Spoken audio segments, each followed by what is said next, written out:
C'est ma vie professionnelle comme enseignant et j'étais un peu écrasé par la nécessité de tout dire, de présenter des choses aussi complètes que possible.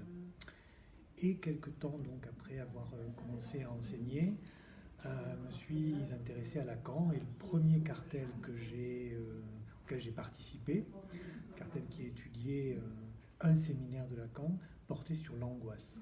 Et dans le séminaire de l'angoisse, j'ai trouvé un paragraphe, deux ou trois paragraphes, qui ont complètement réorienté ma façon d'enseigner. De telle sorte que j'y ai trouvé, non pas un style, ce serait excessif, mais en tout cas une façon de faire. Une façon de faire qui m'accompagne depuis ce temps-là, quelle que soit la discipline que j'ai eu à enseigner. Donc je vais lire ces paragraphes.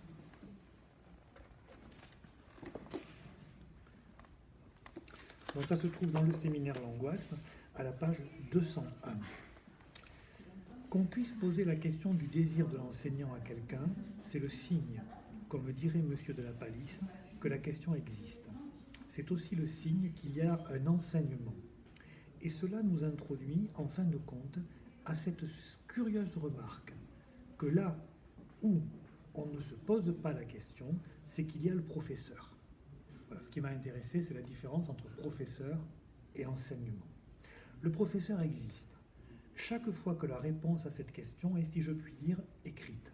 Écrite sur son aspect ou dans son comportement. Dans cette sorte de conditionnement que l'on peut situer au niveau de ce que nous appelons le préconscient. C'est-à-dire de quelque chose que l'on peut sortir, d'où que ça vienne, des institutions, ou même de ce qu'on appelle ses penchants. Et ensuite, Lacan définit la distinction donc entre enseignant et professeur. Il n'est pas inutile de s'apercevoir que le professeur se définit alors comme celui qui enseigne sur les enseignements. Autrement dit, il découpe dans les enseignements.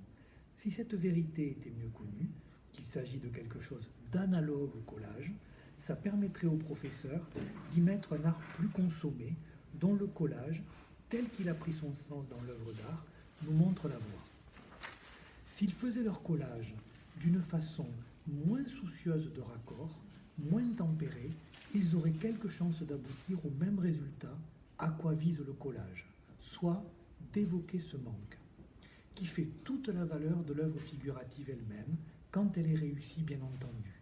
Et par cette voie, ils arriveraient donc à rejoindre l'effet propre de ce qu'est justement un enseignement.